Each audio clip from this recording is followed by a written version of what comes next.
Hello, America. I'm Mark Levin, and this is Life, Liberty, and Levin Sunday. Two great guests tonight. We have Senator Ted Cruz and Gadi Taub. I want to introduce you to him, an Israeli historian who's going to provide us with some really fascinating information. But before we go to them, you know, when I was growing up, Sunday nights were very important. They're important for the family. They were really wonderful times. A little apprehension. School was the next day, but we'd gather around the TV from time to time, and we would watch some of the best television that existed. I remember watching Milton Friedman and Free to Choose and Firing Line with Bill Buckley and so many other great shows. They taught me so much. Thomas Sowell, I remember being introduced to Ronald Reagan. Again, so much. I try to use this show, not identically to that. I mean, I'm not one of the greats like they were. But I try and reach a little deeper, so you're not just getting basically what you've gotten all week, which is wonderful, but you don't need it from me. What am I talking about? When I watched President Trump's outstanding speech, and then I watched the reaction from the Democrats, I was thinking to myself, as you were, what a bunch of children, what a bunch of immature individuals. And then I got to thinking more. These are elected representatives to the House of Representatives. They have voters. It's about half the body of the House of Representatives. How can it be that we, you and I, see things so differently than they do? How is that possible? That we see things one way and they and their press see it a completely different way. So I thought, tonight, let's take a look at this. Let's take a look at this. We have a completely different and even opposite idea of power and of the law. Stick with me on this. I think you'll find it somewhat intriguing. So I thought, well, what are these differences? Why do they hate you and me so much? Why do they call President Trump Hitler? Why do they call us neo-Nazis? Why do they attack the real originalists on the Supreme Court? Why do they attack the Constitution with 1619 Project and CRT? They use racism every other word. They use Hitler every other word. What is with these people? Because they are trying to build something that does not exist. They're trying to build something that is ideological and based on an ideology that is not the basis of our own founding. So it comes down to law and power, ultimately government. They exercise power through the law. For us, law is exercised to contain power. They skirt, usurp, alter the Constitution because it provides barriers to what they want to do. So they attack the people who wrote it. They smear them. They reject the document itself. Of course, except when they want to rave it around to attack Donald Trump, but they reject it. We adhere to the Constitution, its intent and its purpose. They believe in an ever-expanding bureaucracy. That's why they attack Elon Musk and President Trump, who are trying to reduce the cost of government, bring efficiencies to government, to try and ensure that this nation isn't bankrupt. They believe in an ever-expanding bureaucracy, so any evidence of waste, fraud, and abuse to them is an effort to knock down what they've built and what they intend to build. You and I, in our Constitution, we believe in a limited government. We believe that you and I in the civil society should have as much room to operate as possible, not the government. They believe in infinite rules and regulations. They don't believe in cutting regulations. They don't believe in pulling back the regulators.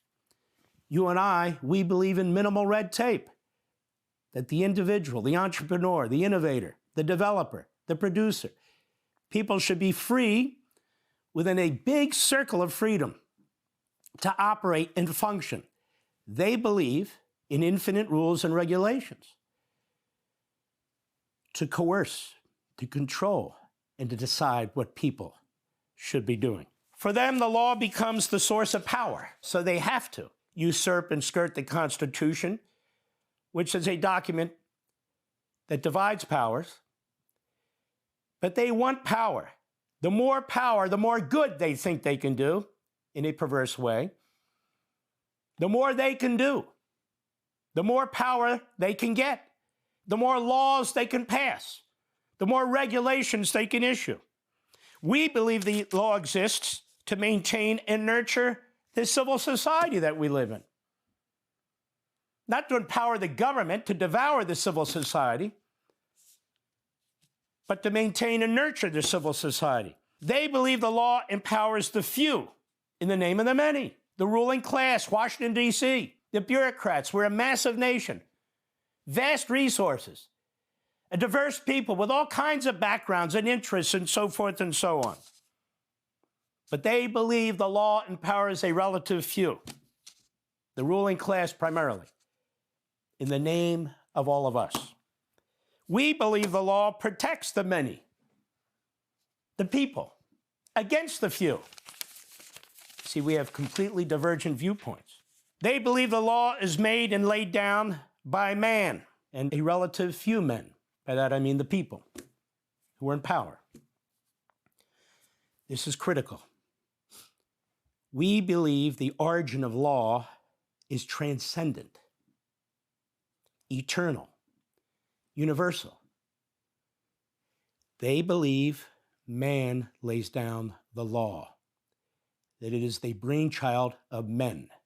We believe the origin of law is bigger than man. That's what the Declaration of Independence says.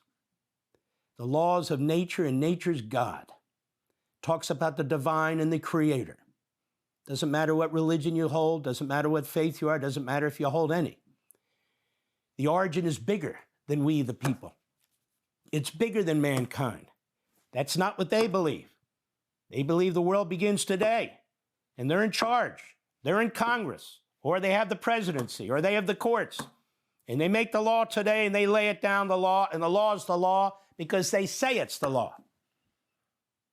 And so you can never have enough laws. They believe the law is to be used to empower government, which power is to be used to rejigger society, and re-engineer human nature. So first, the perfectibility of government, then the perfectibility of the people. So there is no limit to what can be spent. The more you spend, the bigger the government, the more laws, the more rules, the closer we get to utopia, the promised land. And the closer we can make man more perfectible to do what men should do and women should do, according to the few. We believe the law is to reflect, undergird, and secure the unalienable rights and the liberty of each individual. We believe in the supremacy of the family, the just and moral traditions and institutions of mankind, learned through experience and reason and passed on from one generation to the next. They don't believe that. They believe the government dispenses and disperses rights. We believe rights come before government. The government exists to uphold and secure our unalienable rights. They believe the individual can only fully realize his potential through the so-called public interest. Who decides that? A relative handful of people. What's best? They get this from Rousseau and Hegel and Marx, among others. We believe the individual is the sovereign, that the government isn't the sovereign. We, the individual. The government exists to protect the individual, and it exists at the behest of the people. We, the sovereign. Where do we get that from? Locke, Montesquieu, the framers, and so many more.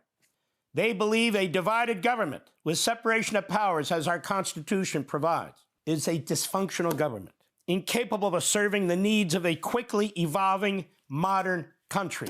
Decision-making must be centralized and made by a class of experts and masterminds, or specially educated and trained civil servants, to determine not only what's best for the country, but that the decision or the policies are enforced throughout the country.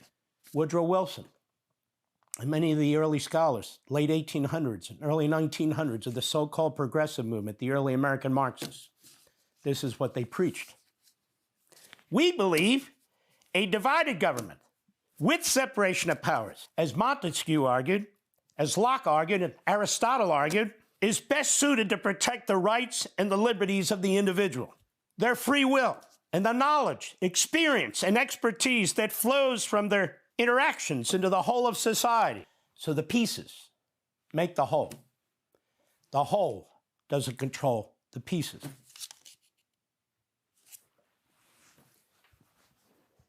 People are imperfect. Therefore, they must be controlled. Not by a just law, not by a representative government. They must be controlled. This is their belief. They must be controlled by a relative handful of people who know what they're doing, who know what's best. We don't know how they know what's best or how they know what they're doing, but they know what they're doing. Why? Because they've managed to gain power. They're congressmen, they're senators, they're judges. Maybe it's a Democrat president.